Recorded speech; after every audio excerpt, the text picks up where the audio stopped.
Welcome back to Josh and Kristie Stealing the Internet. I'm Kristie. And I'm Josh. Today we're bringing you some of the top Reddit stories of the year that we haven't covered yet. Let's dive into the first one. Am I the asshole for ordering alcohol? I mean, order whatever makes you happy, I guess. Am I the asshole? I'm currently on a solo vacation trip, all inclusive, to save having to look for places to eat by myself.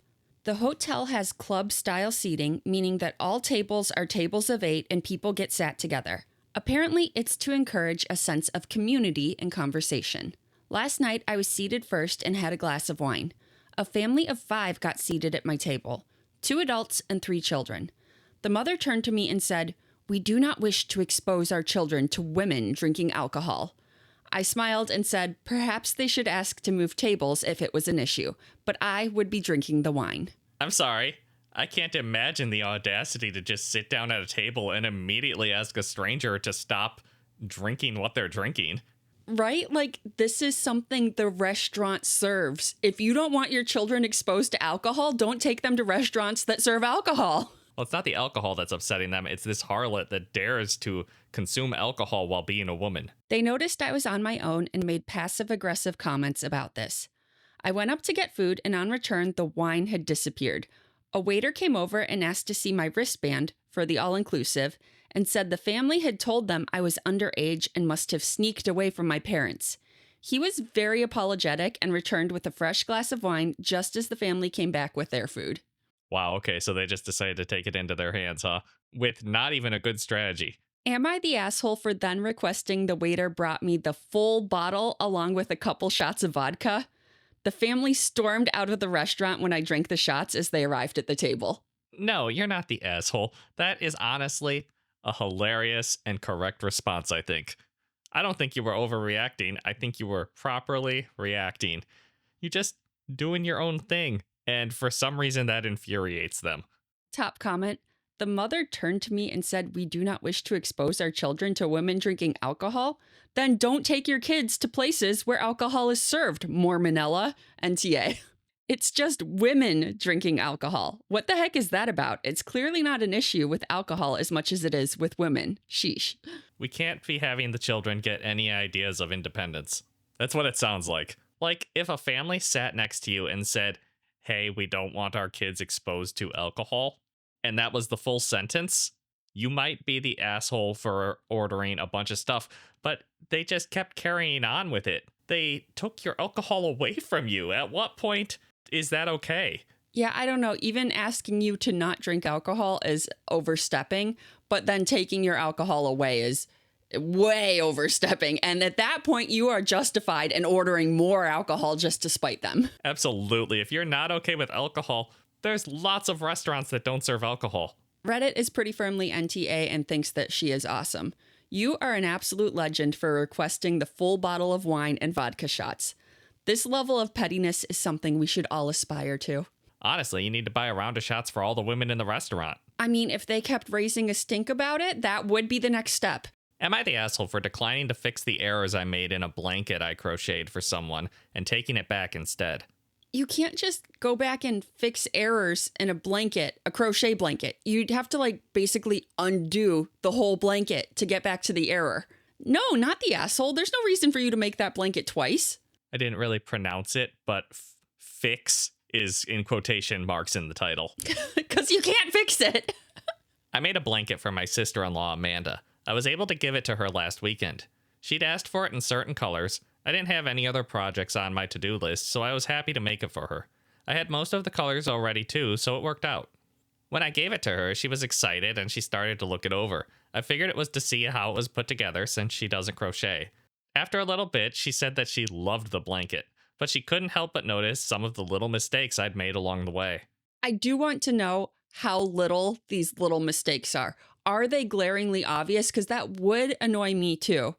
Or is she just being super nitpicky? I asked her what she meant, and she pointed out some things like I'd accidentally done 1 row of striping instead of 3 for one section. I'd switched to the wrong color and threw off a pattern at some point, etc. Okay, those do sound a little bit like bigger mistakes. But also it's a free blanket. Yes, but also it is a gift blanket. Don't look a gift horse in the mouth. You know that saying, right? Yeah, don't look a gift blanket in the stitching. I am curious, though. She said she switched to the wrong color and threw off a pattern at some point. Do you think there's just like a bright pink patch in the middle of the blanket? Like a random bright pink patch, no other pink in the quilt? Yeah, she didn't just switch to like a different color that's already in the pattern. She switched to like a random roll of yarn she just had on the side. I'm really hoping not, and I do think that seems unlikely. It would make me happy, though. She handed it back to me and told me that she loves my progress with it and couldn't wait to see the finished project. This is the finished project. This is a rough draft. No, you can't do that with crochet. I told her that it was finished. She looked down at it and said that it wasn't done until it was perfect, and I'd made several mistakes that I could easily go back to correct. Oh, it is not easily. No, it is not. I was honestly dumbfounded by this. I hate the way perfectionists try to force their quirk onto others. I made this blanket for her for free out of my own free time because I love her. I told her that. She said she knows and she loves me for it, but that she wouldn't be able to use it because she wouldn't be able to focus on anything but the mistakes. Wow.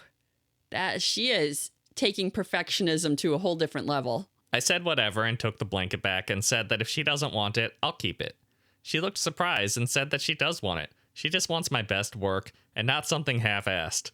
I told her that if she thinks my crocheting a whole fucking blanket and making minimal errors is half-assing it, I'd rather just keep the blanket. She's so upset with me and told me I was acting ridiculous and that it wouldn't take me long to fix it. Ugh, someone does not know anything about crocheting. If you know anything about crocheting, you know that if I make an error on row 36 of a 1,115 row blanket, that's essentially starting over again.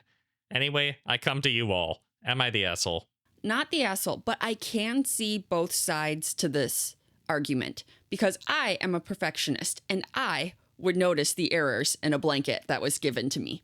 But that just means that it is handmade with love. So unless it was like really, really super obvious, glaringly, you can see it from across the room, errors in this blanket, that's just how it is. That's just, it's made with love. It is handmade and that shows. I think you're overlooking one factor, and that's that you would never tell somebody who handed you a gift, this is garbage, do it over. Oh, no, I would not. I'd be like, oh, this is so nice. Thank you. But it would annoy me that there were errors that were glaringly obvious. But also, I would never give someone a blanket that had glaringly obvious errors in it. I would be like, I can't give it to them. It's not perfect. Yeah, if you give someone a blanket that has too big of an error in it, they're going to politely accept it, hopefully, and just tuck it in a chest somewhere and only pull it out when you visit. Yes, but in this case, she critiqued it immediately and was like, no, you got to fix this. And if you're not willing to fix it, at that point, yeah, just take it back because they're obviously not appreciating it. They are going to tuck it and hide it in a closet and they're not enjoying it. So you might as well take it back and enjoy your own hard work. Yeah, it sounds like OP at least likes it enough to take it and use it, so it can't be that bad. I do have to ask, in her final sentence, she said, if you make an error on row 36 of like 1,000, you have to start over. Is there no way to crochet in reverse? I was wondering that too, because I kind of know how to crochet, but I only know the very most basics and I don't do it very often. So I'm not very good at it and I don't know that much. So I was like, would you have to reverse it all the way to row 36 and then start again from there? Or could you undo rows 1 to 36 and crochet in reverse? I don't know. We need a crocheting person to weigh in on this. But in this case, it seems like she made multiple errors throughout the whole blanket. So she's going to have to go back and fix multiple things in multiple places, which pretty much does mean no matter which end she starts from, she's going to have to undo a lot. And just to reiterate, if you're getting a homemade blanket for free, it's going to have a couple errors, and that's not a big deal. Oh yeah, be very grateful for this free blanket that took hours and hours and hours and a lot of yarn, and yarn is expensive. That's true, yarn ain't cheap. Reddit says not the asshole. I know an error I made in row 12 isn't fixable unless I undo everything above row 12 and reknit it. Obviously impossible if the work has already been cast off. Your next gift to Miss It Has to Be Perfect should be a how to crochet book, a couple of different sized hooks, and a nice selection of yarn. Or maybe you could get an actual kit. Give it to her with great excitement and gush how much you're looking forward to spending time crocheting with her and how thrilled you'll be when she can match you stitch for stitch. Inform her how satisfying it will be for her to crochet her own perfect blanket to her own standards. Lucky Amanda. Not the asshole, and I really admire anyone who can crochet. I like that. That sounds like a good idea. Do it. It does sound like she has a fundamental misunderstanding of how crochet works. Not the asshole. I crochet. My philosophy is to make what I love for who I love, and I don't take requests. My tags actually say, made with love and mistakes. I like having a tag. That's a good idea. I love that made with love and mistakes thing. That's really cute. The beauty of something homemade is that it is one of a kind, not made by a machine, so what she sees as mistakes to me makes it unique and wonderful. Keep it or gift it to someone who will appreciate it, but never make her something again. Yeah, I feel like I like some little mistakes in something handmade because it just shows that it is handmade. Yeah, and I think if OP was willing to present it to sister-in-law, they probably aren't that big of mistakes. So sister-in-law is the asshole for not gratefully accepting a present. Hey, if you're enjoying this episode so far, go ahead and hit that subscribe button for us. Yeah, we really appreciate your support, and it lets us know that we should keep making fun content like this for you. Am I the asshole for ignoring my wife for throwing away my late wife's videotapes? It seems kind of rude to throw away somebody else's videotapes, so no, you're not the asshole. I am writing this because I don't know what to do. I have a daughter with my late wife, and her name is Eleanor. Her birthday is coming up in 2 weeks, and she's turning 18. Background, me and my late wife, Chloe, had been dating since college.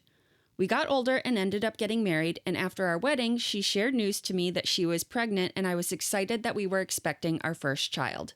Since it was our first child, we bought a video camera and made little tapes and snippets of her whole pregnancy. Wholesome things, such as us just joking around or having lunch or talking to our unborn child through the camera. We made a promise to only show Eleanor the tapes on her 18th birthday. Fast forward 2 years after her birth, Chloe passed away due to a drunk driver crashing into her car as she was coming home from her mother's house. I was devastated from her passing and went into a deep depression and having to raise our 2-year-old daughter by myself. My friends tried to get me to go out again and start back dating, but every time I did, I felt like I was betraying her. Years later, when Eleanor was 13, I met Wendy. We met at a gathering for my sister's birthday, and we instantly hit it off. She didn't mind that I had a daughter because she had 2 kids herself and just went through a divorce. 2 years after, we got married. Now, back to the present. Eleanor's 18th birthday is coming up, and I kept all the tapes for me to show her. Mind you, her mother died when she was just 2, so Eleanor doesn't remember her touch or her voice. I was excited to show her the tapes, and a week ago I was talking to Wendy about it, and I noticed her expression going from happy to looking a bit uncomfortable. Wendy would always get uncomfortable when I talked about my late wife. I don't say things like, "Why can't you be more like Chloe?" or "Chloe was only supposed to be my first love," but I talk about her in a way to give my daughter a mental picture of what her mother was like. I mean, I think it's nice that Dad is trying to give his daughter like a nice mental image of her mother. Wendy has always talked to me about Chloe and how it made her sad that she can never be like her. Chloe was a model, then started working on her fashion career.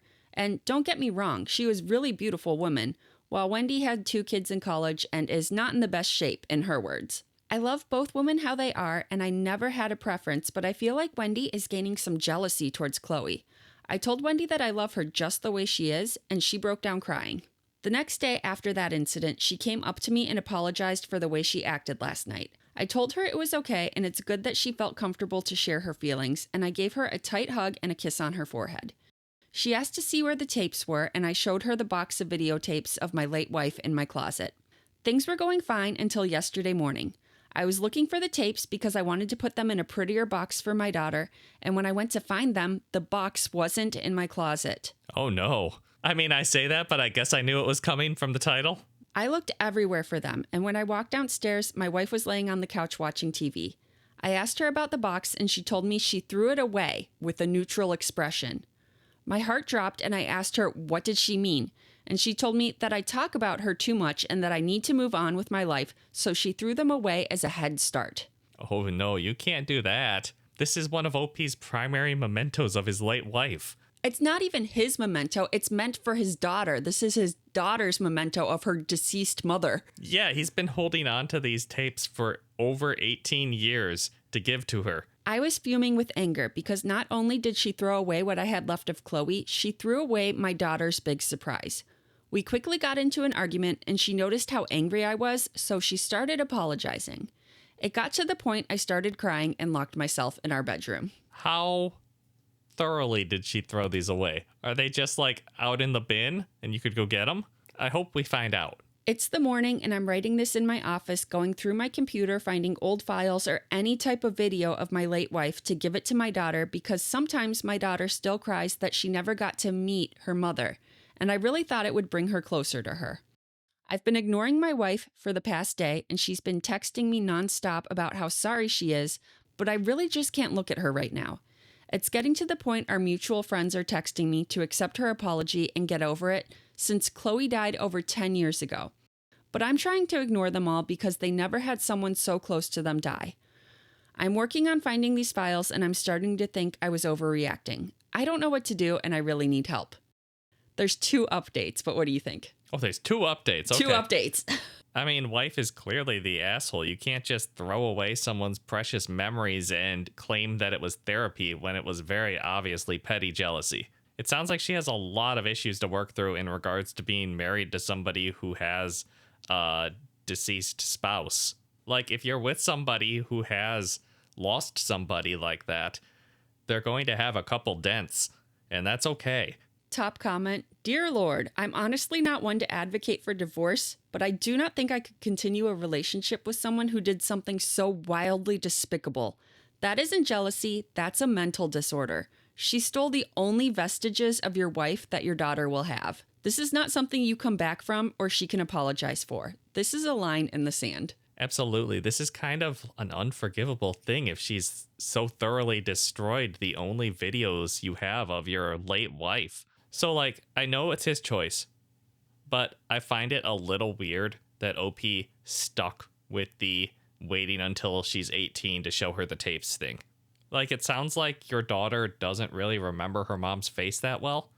So I don't know why you wouldn't show her these earlier. I mean, I'm sure she has photos of her mom, just not like videos. Yeah, I get that. I guess it is a promise he made to his late wife. But videotapes don't last forever, so I would be super paranoid about keeping them that long. I would have digitized them and like have them saved to multiple places as soon as that was an option to do. Yeah, we went through and digitized all of our family's old home movies, I think like 3 years ago. If you want to keep them, videotapes are not a forever medium. Okay, first update. I was thinking about asking Wendy about the tapes and where she threw them out at, but I saw a comment that told me to don't ask her because it might give her some time to hide it or lie. Instead, when I went back home, I checked in the outside trash cans and the kitchen one and I still couldn't find them. Trash day isn't until Thursday, so I was confused. I finally went up to ask her and at first she wasn't going to tell me. I threatened with divorce like one of you guys said to, and she gave in. It turns out she kept the videotapes in her car until trash day arrived because she knew I would go looking through the trash. So now I have the tapes, thank God. That is good. It's also super manipulative of her to hide them in her car because she knew you'd want them back. Come on. What is her end goal? How does she not think this is going to end in divorce if you're just adamantly destroying your husband's things? Irreplaceable things that are actually for his daughter. These are such precious, irreplaceable memories that are meant for his daughter. I don't know why you're trying to pick this hill to die on. Another question asked was, did Eleanor know about the tapes? No, and I didn't want to ruin the surprise until I knew if I had a backup. So she didn't know about them, and I'm not planning on telling her until her birthday. The only problem is that I'm afraid that Wendy might tell her. Wendy doesn't sound like the best person. She sounds like she cannot get over the fact that you were married before. To a model, no less. It sounds like she has a lot of body issues as well as self-esteem issues. One more question people are asking is if I'm considering divorce. Wendy never did anything like this before, and I don't want to ruin a 6-year relationship. But at the same time, I really do think she needs some type of help. I'm considering asking her to go to therapy, and I'm really reconsidering our relationship. Wendy is really good with my daughter, and my daughter loves her and her children like family. I don't think she is really good with your daughter. This is like a huge betrayal to your daughter.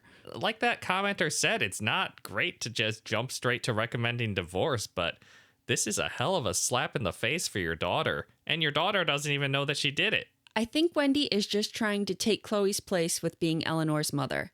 I'm really starting to think she has issues, and a lot of people also said that if I didn't divorce her, I will be betraying my daughter. My daughter is my number one, and I think I should find someone better that can respect not only me, but my daughter and her mother. So it sounds like he's considering divorce at this point. Yeah, I don't think I can really blame him. It sounds like Wendy is really set on competing with his deceased spouse, which is really not a healthy mental attitude to go into a relationship with.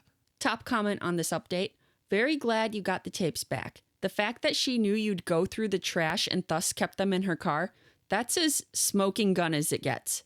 That shows that she knew she was overstepping a boundary and that you wouldn't be okay with it. It shows she knew you'd be upset and would want the tapes back, and she only gave in when she realized she was about to get a divorce. Every part of this is 100% selfish on her part. She's happy to cause you, and potentially Eleanor, lots of pain to satisfy her jealousy. I think you need to have a serious hard think about your marriage and how much, if any, trust you have in this woman.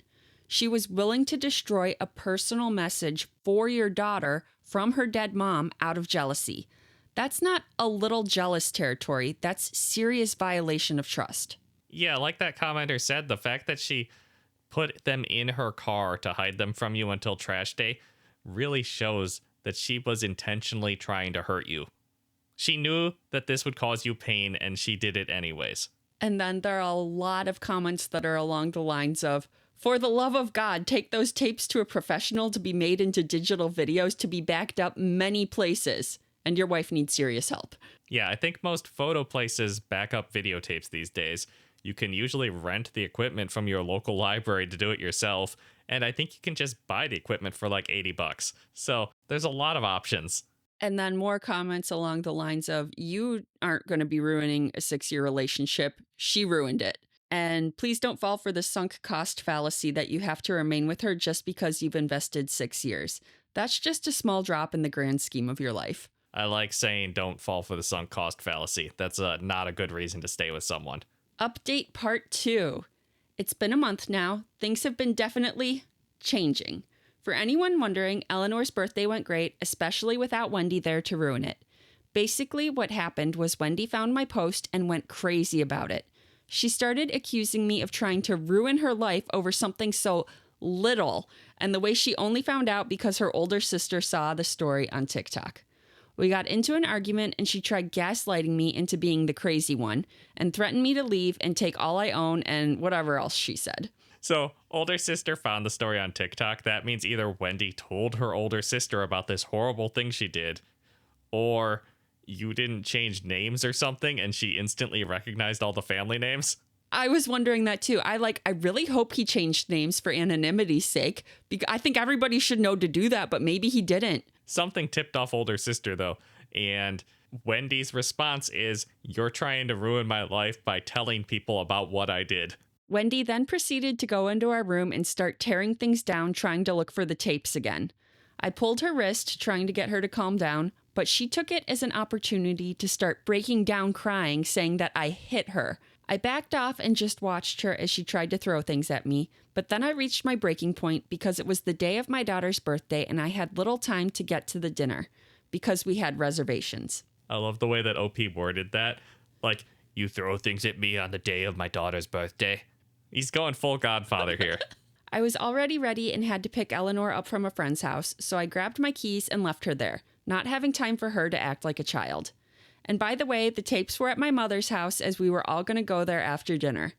The night went great after that, and me and Eleanor came home to a messy house with furniture and pictures teared up.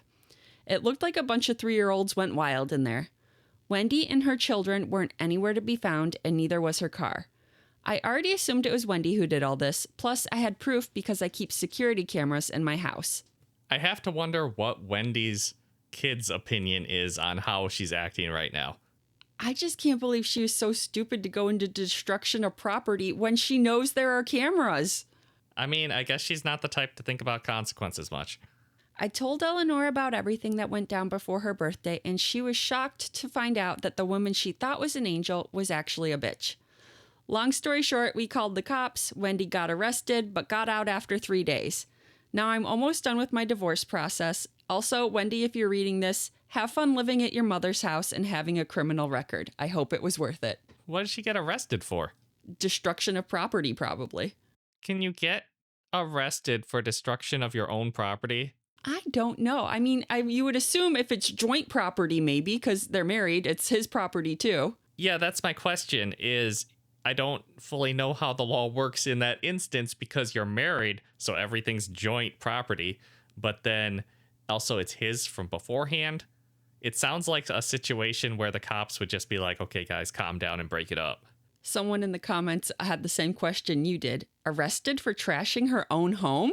And someone replied, you can absolutely get arrested for destroying your own house. I know from personal experience. Oh no, the poor commenter. At least in my state. So yeah, it may depend on what state you're in, whether you can get arrested for trashing your house. You know, it probably also depends heavily on how you react when the cops turn up. But mostly the comments are just very, very glad that he ended up divorcing her.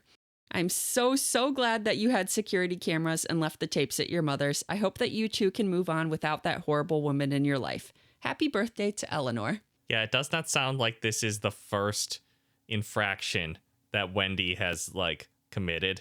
Because early on, he's, saying that she always is comparing herself to his previous wife and seems upset that she's not a model, whereas your deceased wife will forever be a young, sexy model. Yeah, she didn't get the chance to age and become ugly and fat like Wendy did. Like we all do. I'm not ugly and fat, thank you very much. That's true. You are forever young and beautiful. I do all the aging between the two of us. I'm a little pudgy. Pudgier than I used to be, at least. Oh my God, have you scrolled back on our Facebook feeds or anything lately and looked at how skinny we were when we started dating? So skinny. We're so young. It's kind of painful. Mother-in-law kept guilt-tripping me for not eating her Indian cooking, so I started bringing my own dishes and giving her the same treatment. Now she's suddenly not hungry, too. This is from Our Petty Revenge, by the way. Giving mother-in-law a taste of her own medicine? I like it. Taste of her own cooking, at least.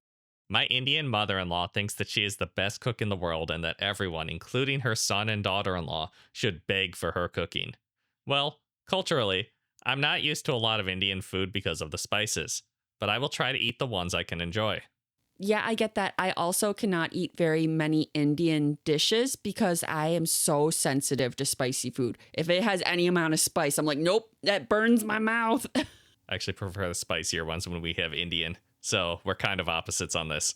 I always felt so bad because my best friend growing up was Indian and I'd be over at her house all the time and they'd be having Indian food for dinner and I couldn't eat it and I felt so bad, but her parents were so nice and would make me mac and cheese while they had their Indian food. That is nice. Gotta baby the white girl a little. Yeah, the poor white girl who can't even salt her food.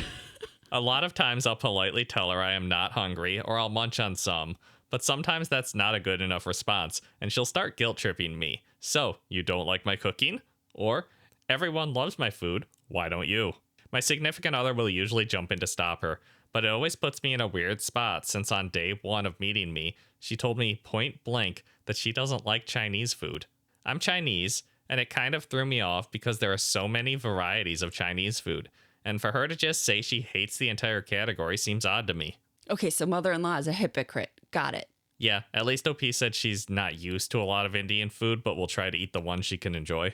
Yeah, so she's trying to eat some of it and at least trying the different dishes to see if they're edible to her with her spice sensitivity.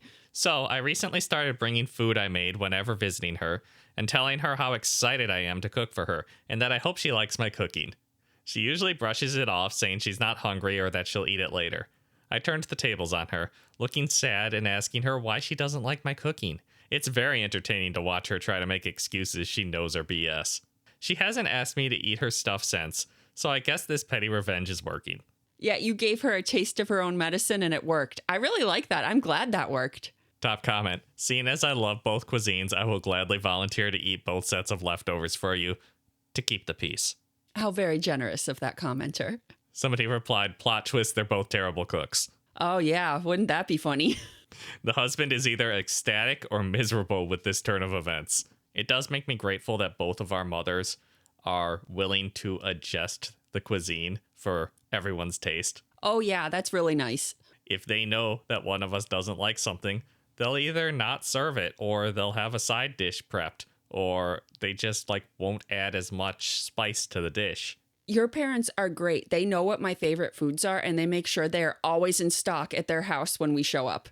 I think it's because my mom is also kind of a picky eater, so she gets you. I will never understand why adults try to force other adults to eat things they don't like. My father-in-law didn't believe that I don't like cheese with the exception of mozzarella. He made a turkey meatloaf and put cheese in it. After a few bites, I didn't eat anymore because I could taste the cheese. The next few times he made turkey, he also made ham for me. The last time we came to dinner, he saw me eating turkey. He said, "I thought you don't like turkey." I told him, "No, I don't like cheese that you put in there." Sheepishly said, "Oh, okay. I'm a grown man. I'm pretty sure I can determine for myself what I like and don't like." He tried to trick you by hiding cheese in something to be like, see, you do like cheese, but you were onto his clever schemes. Not so clever schemes. And then at some point he got confused and thought you didn't like turkey. Yeah. But at the end of the day, I will always support fighting passive aggression with passive aggression. Am I overreacting after I found out my boyfriend's online friend group I became part of 2 years ago has just been him the entire time? I'm sorry. What? What does that mean? Like, all the usernames in the group chat were secretly him? Because that sounds terrifying, honestly. I guess I should have been less oblivious, but since a little before we started dating in 2022, I was added to my boyfriend's, just friend at the time though, 3-person Instagram group chat with what he explained were some of his closest online friends. The 2 other accounts seemed like real people because they had real followers and comments on their posts, and drastically different aesthetics and looks to them. Oh my god, this sounds so scary so far. Now that I know the twist, like, oh, well, no, I don't like that. We eventually made a Discord server for us, and that alone was convincing enough since multiple times we'd all be active at the same time. We never voice chatted, but I used to never voice chat either, so I didn't think twice. The group got closer, though, as more and more time passed since I was first added to their group chat. And last month, we got together and planned and researched a trip to Hawaii for August.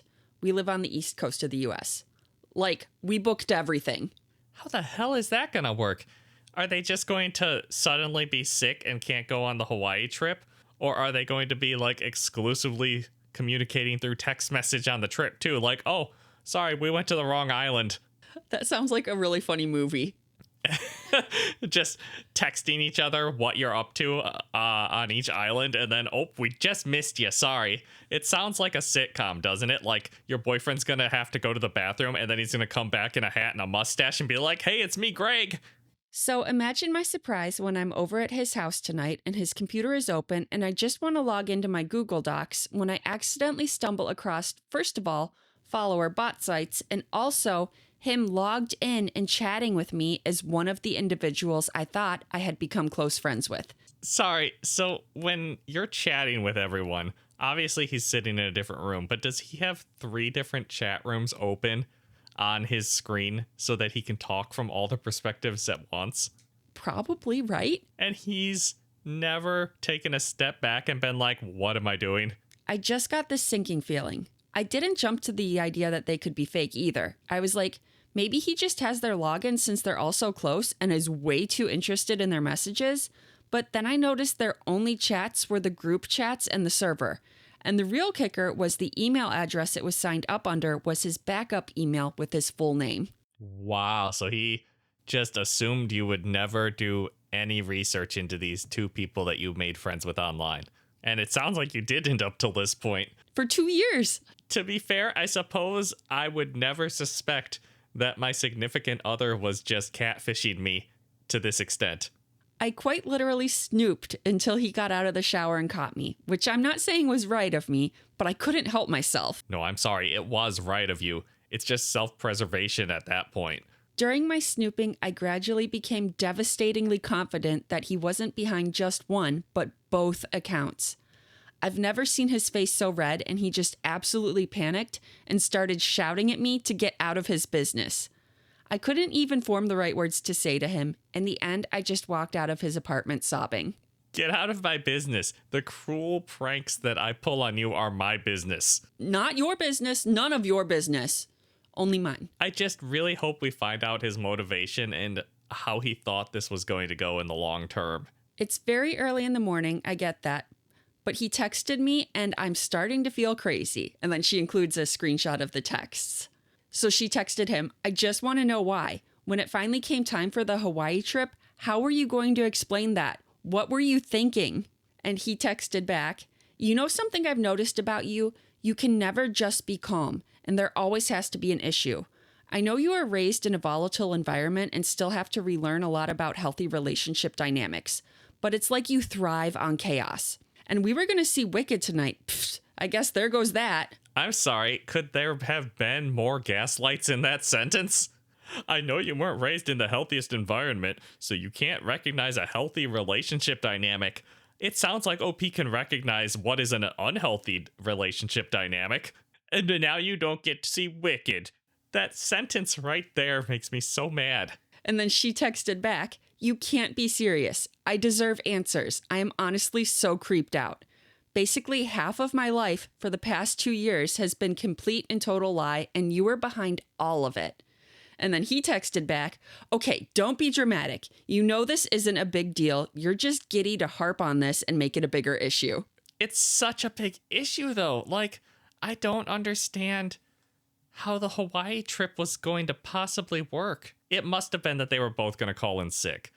But, like, I can't imagine manipulating someone to this extent. She was hanging out with him and him and him instead of, like, real people. She could have had other friends. It's harder to maintain your old relationships when you're chatting with him, and him on the server. So she probably got a little more distant from her own support network, it sounds like. So she finishes off by asking, am I overreacting about my discovery? No, you are clearly not overreacting. I can't imagine somebody gaslighting to that extent. That's insanity. Your entire social circle up to this point has just been him. One of the top comments, this is so strange. Why would anyone even want to do this? It seems like a lot of work. For what in return? Yes, what is he getting in return out of this? I really want to know.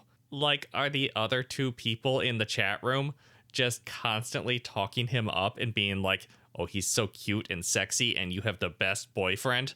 Ooh, that would be weird. I mean, it's already weird, but I have to assume that he's doing some sort of weird manipulation tactic unless we get some sort of decent explanation. I don't know how you could possibly explain this decently, though. Another comment. This is the definition of gaslighting. WTF. It absolutely is the definition of gaslighting. And then someone else says, dump his sociopath ass, block him on everything, and get the fuck out ASAP. Reddit seems a little bit concerned for her safety with this crazy boyfriend. It's hard not to be when he's doing such a long con on you. Okay, so there was an update on the Am I Overreacting subreddit, but the moderators removed it. But I did a little bit of digging and found the update on the Best of Redditor updates subreddit. You can always count on Reddit to preserve vital information. Brief update, same day, 4 hours later, she got a text from her boyfriend that said, do you want to get our tickets off of AMC app or buy them at the theater? She says, I just got this text. He still hasn't explained himself essentially at all. I'm going to take the advice of the majority of the comment section and block him on everything. Thank you so much for all of your kindness and support. I have not slept at all as this is just such a bizarre situation. So I appreciate you all. That was the entire text. Just decided, I'm done with this argument. We're still dating. We're going to pretend this never happened. And what time do you want to go to the movies? They got to go see Wicked, Josh. For some reason, I thought they had tickets to see Wicked on stage, not just going to see a movie. No. Wicked came out in movie this year, so it's all about the movie. We don't care about the stage production anymore. He just made it sound like such a big deal to be missing this date, and they haven't even bought their movie tickets yet. I know, it's ridiculous, right? I don't know why the moderators removed that from the Am I Overreacting subreddit, though. There didn't seem to be anything too crazy about that update, right? Honestly, it adds some context to the level of gaslight that this guy is trying on OP. Someone comments on the update, this is a sociopath level of manipulation, deceit, and gaslighting. I'd be scared for my life and cutting all ties with this lunatic. Did he somehow target you and groom you into being with him if he started this chat before you were together? Because, yeah, he added her to this friend chat while they were still friends, and then later they started dating. Did he? I missed that part. Yeah, it was at the beginning of the first part. It was just a little blip, so it's easy to miss. That's so scary that he has manipulated you for your entire relationship. That's such a breach of trust. Okay, she does make an update like a day later that she is broken up with him and she is with friends and is safe. And then she has been posting pretty regularly on Reddit for the past year. So I think she's safe in this. Nothing scary happened to her with his boyfriend. I mean, hopefully. But from the story, we know that boyfriend is very good at pretending to be people online. Oh, I didn't even think of that. What if he's just taken over her entire online presence to convince people that she's okay? Maybe that was his goal all along. He just assimilates people. Yeah, those two people he were pretending was his friends, they were real people and he just took over their lives. I think we took this in a weird direction. Although it was already pretty weird. Yeah, but glad OP got away from this crazy guy and hopefully she is happy and healthy now. Hey guys, sorry for the wardrobe change mid-episode. We had some technical difficulties and it is now tomorrow. Most people probably didn't even notice we changed clothes because they're just like listening to us and not watching like while they wash the dishes or something. So we probably could have just gotten away with it. Am I the asshole? My USB killer fried my friend's PC after she snooped in my bag. What is a USB killer? Although maybe the name is kind of self-explanatory. I'm 20 female, my friend is 21 female. I always carry a USB killer in my backpack. It looks like any other thumb drive except I stuck a tiny devil face sticker on it, so I know it's the dangerous one. I keep it on me because I still live at home and my parents are super nosy. If I ever left it on my desk, they'd definitely pick it up and plug it into their laptop to see what it is. Yesterday, I had to leave campus in a rush and asked my friend to watch my bag for a bit. I ended up not having time to come back, so I just texted her to take it home and I'd grab it today. She said cool. She gets home, admits she got curious, and started looking through my stuff. Finds the devil sticker USB, thinks it's my normal drive, plugs it into her gaming PC to see what files I have. Computer instantly dies. Mobo and PSU completely gone. Now she's mad at me, saying I'm reckless for carrying something like that, and I need to buy her a whole new setup, even though she knows she shouldn't have been digging around in my bag in the first place. I feel bad her PC is dead, but come on, don't snoop and don't plug random drives into your computer. Am I the asshole? So this is a USB drive that when you stick it into a computer, it just fries the whole system and kills the computer? Essentially. Why would you have that? What do you need that for? I do not understand why someone would carry something like that around with them all the time. What is the purpose? I do not understand. But friend snooping through your bag? That is so rude. Who snoops through someone's bag, finds a random USB and is like, I wonder what they have on here and plugs it into their computer? Oh, you know that friend saw a little devil sticker and was hoping for spicy content. I don't know if I would want to see what kind of spicy content my friend had or was into. What if it's spicy content of my friend? I don't want to see that. Oh, I think that's what friend was looking for. No! When you see the little devil sticker, you're like, oh, they have a spicy drive for some reason. This is the naughty drive. Yeah, this is the naughty drive. The little devil sticker just makes it more tempting. Let's jump over to the comments real quick to answer your question about why OP has this drive. Okay, because I see no logical reason for a normal person to carry this drive. Not the asshole, but I think a lot of us will have the same question. Why in God's name do you wander around with a USB that destroys computers? Are you a spy? Please spill. OP replied, my boyfriend is an investigative journalist and he carries them. I took one from him for no specific reason. They are also used to test device safety or to kill your own device quickly in emergency situations. So she just thinks this is cool and edgy to have. It's dangerous. It could kill any computer. That is absolutely the only reason you would need a USB killer in everyday life. Either that or you're planning on destroying property. Yeah, I feel like the only reason to have this is to trick people into using it and destroying their computers, and that's just like malicious. It does kind of seem like setting a booby trap for anyone that snoops in your bag, doesn't it? It does.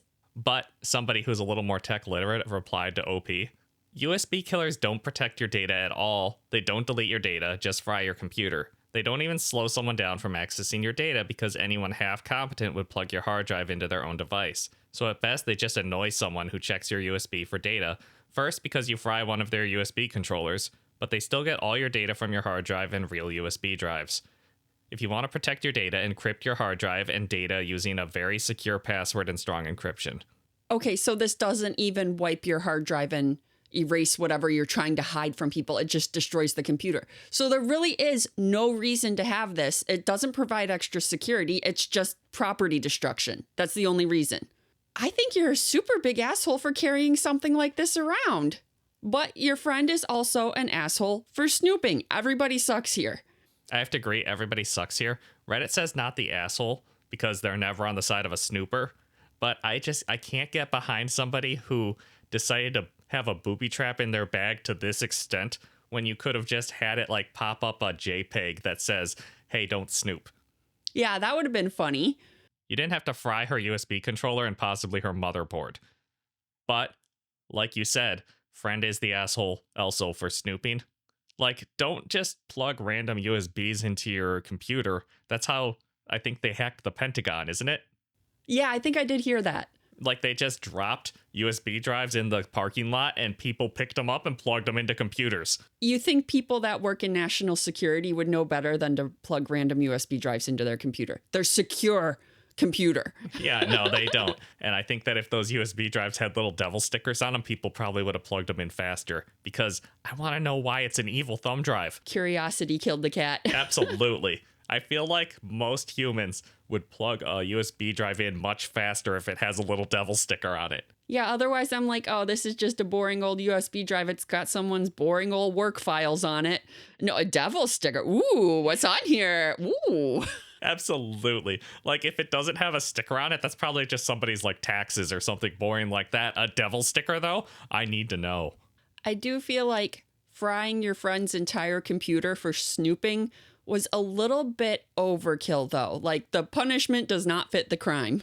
Yeah, your friend is definitely an asshole. She really should not be snooping in your personal belongings. But you cannot set a trap to that extent. Yeah, isn't it like legally you can't set booby traps and you're at fault for whatever happens when the booby trap is triggered? Yeah, in the US, it's illegal to set traps in your house for intruders. I have to assume it's also illegal to set traps in your bag. But most of Reddit thinks this is just karma.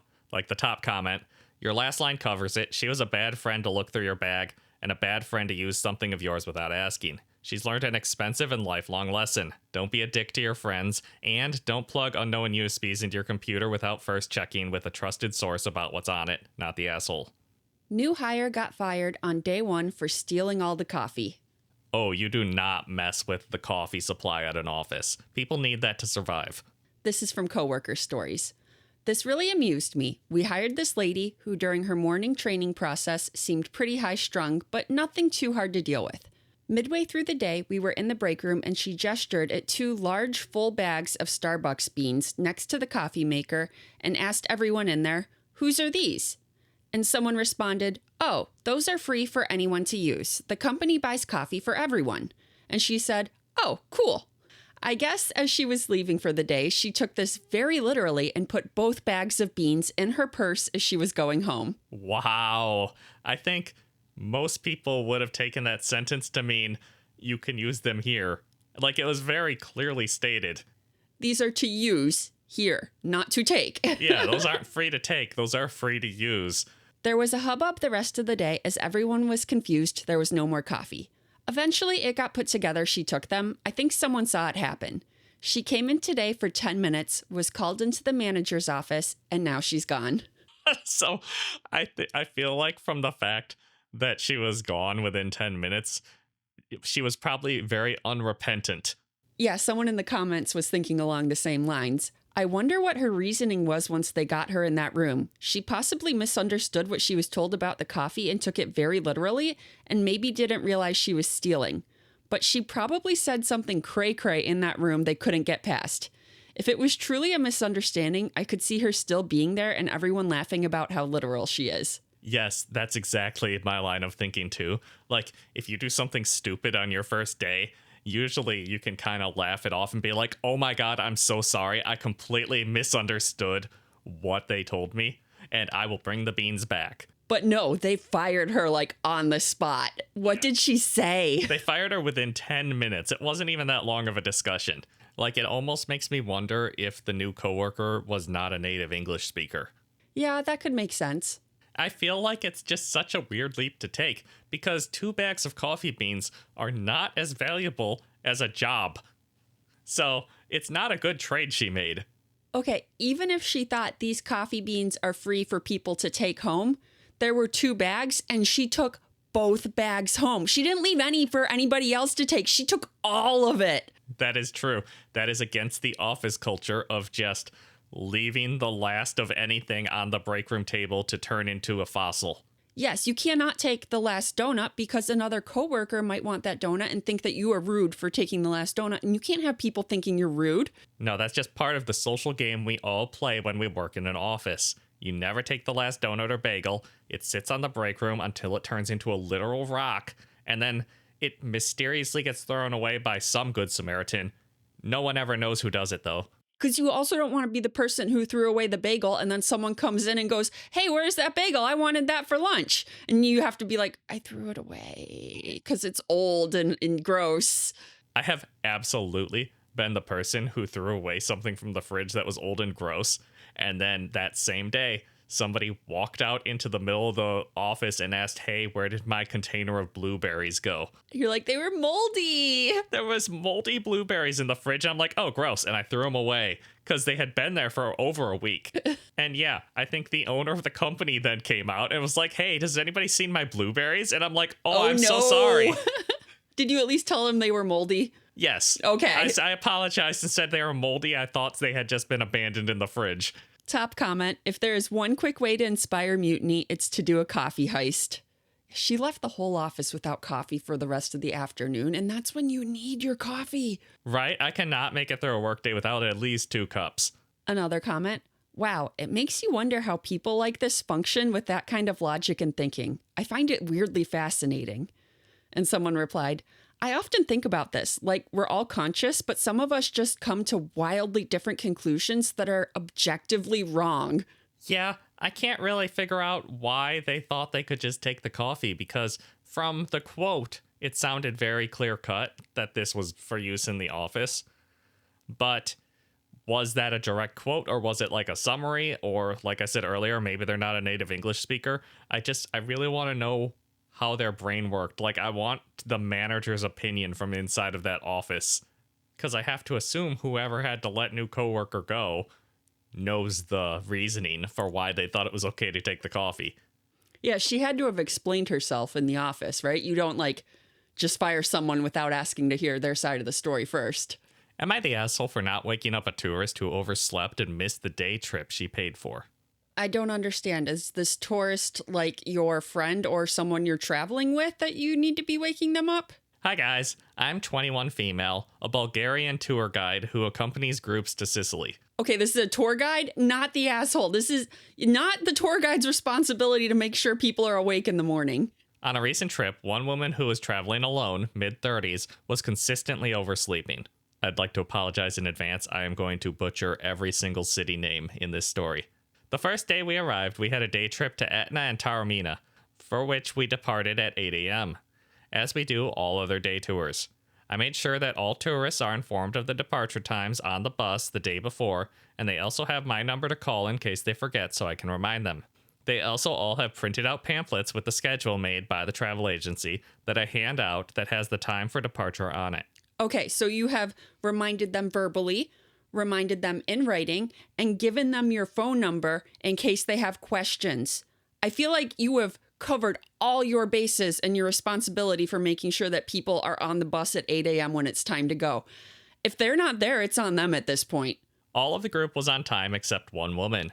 She was late by 10 minutes, which, okay, maybe she got caught up in something and was late. I excused it, then mentioned to the whole bus in the mic that I do not tolerate lateness beyond 15 minutes at most in cases of emergency like a forgotten possession, and that I must always be called and informed in case someone is running late. Trip went by okay otherwise. I feel like 15 minutes is a reasonable grace period to give the tourists. Like, things do pop up last minute and you just can't get out the door sometimes and you're a few minutes late, right? But at some point you have to be like, hey, we're leaving without them, because you don't want to completely ruin everybody else's day by holding the bus for so long. I feel like 15 minutes is a reasonable amount of time. I feel like 15 minutes is a fair amount of time. Maybe you zoned out in the shower or something. There's lots of reasons why you would be like up to 15 minutes late. Beyond that, you just aren't planning correctly. The next day, this same tourist was late again by 25 minutes. Almost an entire half hour. Why didn't you leave at the 15 minutes like you said you were gonna? I called her twice to no answer, and we were just about to leave without her when she came out running and got on the bus. She got lucky as the receptionist of the hotel asked me about a missing piece of info on the rooming list and earned her some time. Okay, so she got lucky. Also, though, calling her twice, I still feel like that is going above and beyond your tour guide duties to make sure that everybody is there on time. I reminded everyone again that I will not be waiting anymore for late tourists in the morning, and waking up on time is their responsibility. When we came back that evening, she asked me if I could make sure to wake her up on time. I reminded her a third time, I'm not responsible for waking people up. Everyone gets a printed itinerary with departure times, and I announce everything the day before. She kept saying, no, just knock on my door if I'm not out by 8:15. 8:15? That's the bus's leaving time. She doesn't have time to go and knock on your door at 8:15 and then make sure you're up and get ready and wait for you. The bus is gone by then. And I kept repeating, I really can't do that for everyone. Please set an alarm. This lady is a whole ass adult and she can't get herself up on time. How did she make it to her mid-30s without, getting fired from every single job she's ever had? Well, on the day we were visiting Syracuse, she didn't show up. I waited 15 minutes after the supposed departure time, called her twice to no response, then left with the bus and the rest of the group. I'm glad she finally did it. She called me in a panic about an hour later. An hour? Good Lord. Asking where we were. On our tour without you because you're irresponsible. I explained the situation calmly. She got angry and said that I had one job and that I cheated her out of the money she paid to go to that day trip. One job? That is not part of her job description. Waking people up is not part of a tour guide's job description. I think the tour guide needs to take the lady's phone, turn on the alarms, and hand it back to her. 10 alarms every 2 minutes, max volume. She missed the whole day trip and was furious the next day. Later, she told the rest of the group that I abandoned her, and also called my agency, leaving a bad review about me. Am I the asshole for not waking up a grown woman, despite warning her multiple times that I wouldn't? Not the asshole. This lady is delusional. Just because this lady wants you to wake her up does not mean that it is part of your job description or your responsibility. And I really hope that she got on and talked with her agency and explained what was going on and didn't get into trouble for this. Yeah, it sounds like this woman maybe shouldn't be traveling alone if she can't handle an alarm. Like, she needs a roommate. Nobody wants to room with her. She sounds obnoxious. Well, then she needs a louder alarm. Top comment.